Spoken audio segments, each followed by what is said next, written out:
大家好，这里是听广播学英语频道。你知道中国菜背后的怀旧滋味吗？今天我们来听听这个话题。Vincent Yao Lim 分享了他对中国菜的热情，以及中国菜对他来说不仅仅是食物，而是家庭、怀旧和辛勤工作的结合体。他强调了中国菜的价值，并认为它远不只是廉价的快餐。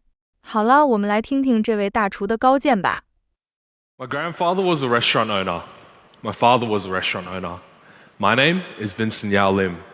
I'm a chef, content creator, and restaurant owner. Owning and running a Chinese restaurant is one of the hardest and most valuable things I think you can do. When we first arrived in Australia, my dad opened a Chinese restaurant. I would go there every single day to help him out. That was my way to spend time with him. And slowly, I developed my love for cooking. At the age of 15, I was able to use a wok to cook and to serve customers.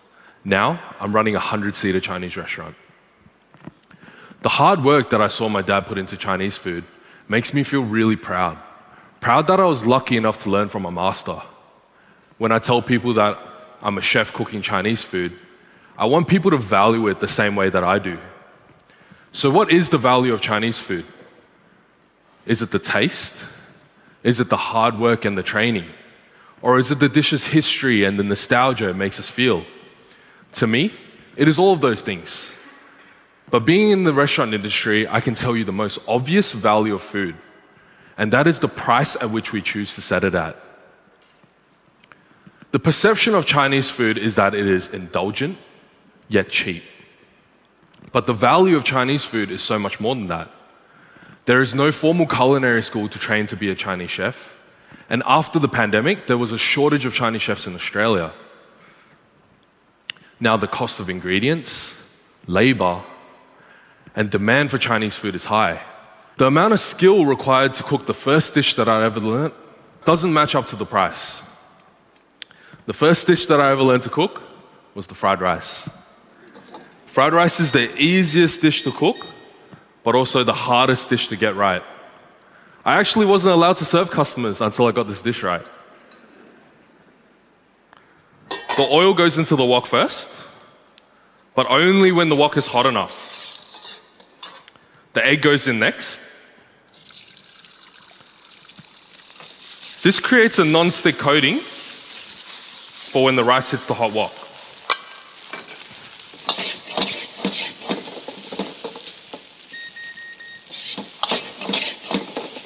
From experience, you can tell when the rice is too wet or if the wok is too hot or too cold.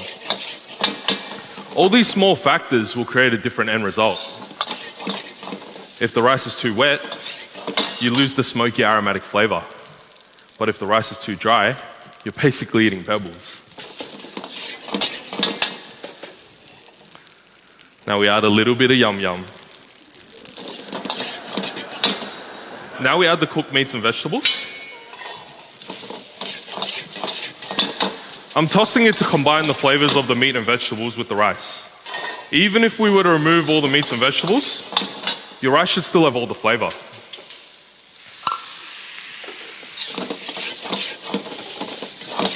From years of experience, I can tell you the difference between a good fried rice just from the feel and from the smell, without even having to take a bite. And I thought that was enough. But I realized cooking with one wok was way too slow. So I took the knowledge from my dad and taught myself the dual wok cooking technique, using two woks to cook two different dishes at the same time. This requires coordination, organization, and years of training. What makes it harder is the combination of dishes coming up next. They have endless possibilities. Chow mein, sizzling garlic prawns, egg foo young. When one is cooking, the other is served. When the other is cooking, the next is served. The goal is that no matter the combination, all the dishes get to the table at the same time. People expect this in a Chinese restaurant. People expect variety. In a Western restaurant, you open the menu, there's 20 items. When I first started, I had 300. In a Western restaurant, you can often judge the food by the decor, the plating of the dishes, or even by the number of different forks for each course. But in a Chinese restaurant, it's a little bit different. You can often judge it by things like the kids sitting on the first table doing their homework. That's when you know a Chinese restaurant will have amazing food.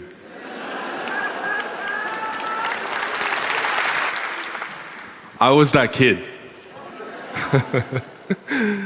To a lot of us Chinese immigrants who started our own restaurants, the restaurant isn't just a business, it's a part of our lives. We eat almost 3 meals a day there, and often we just use our homes as a place to sleep. We dedicate our lives to these restaurants and to making delicious food. In Chinese cooking, we use a lot of strong flavors, like ginger, garlic, chilies, and even shrimp paste. The different flavors, I think, are why people like Chinese food, because every bite is different and you never really get bored. But flavors are also built with the tools we use. When you use a wok, you get wok hei, or known as breath of the dragon.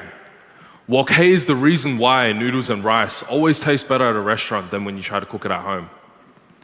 Wok hei is the combustion of oils in the air that make that smoky aromatic flavor. But wok hei also tastes like nostalgia. Growing up in Malaysia, the kitchens are outside, just like this. You can smell every ingredient that goes into the wok. The air is thick with humidity, and the fragrances of the food, they linger around so much longer. Those memories, they become nostalgic. The sense of home is what I feel when I taste Chinese wok cooking. Nostalgia is what makes a good dish taste 10 times better and that much more valuable. But the value of Chinese food is often compared to fast food, quick and cheap. Although we've spent years developing skills to cook faster, Chinese food isn't fast food. It requires skills, mastery of ingredients, and nostalgia. In 2017, my dad passed away. I looked up to him. He was my best friend. When he passed away, I realized my passion of cooking dishes from my childhood. I was working as a chef at an airline's first-class lounge at the time, but I didn't have any memories of the dishes I was cooking. I wanted to feel closer to my dad, so I quit. I dropped out of university on my last semester. I hopped onto a plane and I flew over here to Sydney, and I took over the restaurant that I own today. I wanted to record everything that my dad taught me, so I shared it onto social media. It went viral. Hundreds of millions of views. A lot of people related to the recipes that I was cooking because it was what they grew up eating with their parents. I remember this one fried rice he made. I was 8 years old at the time. It was the first time I recall my dad stepping into the kitchen cooking. He made this fried rice with spam, seafood, peas, and a little bit of dark soy sauce. It was a little bit salty, but it was the best fried rice that I've ever had. I cook, and I've always cooked, because it was a way to connect with my dad. It was something that we shared.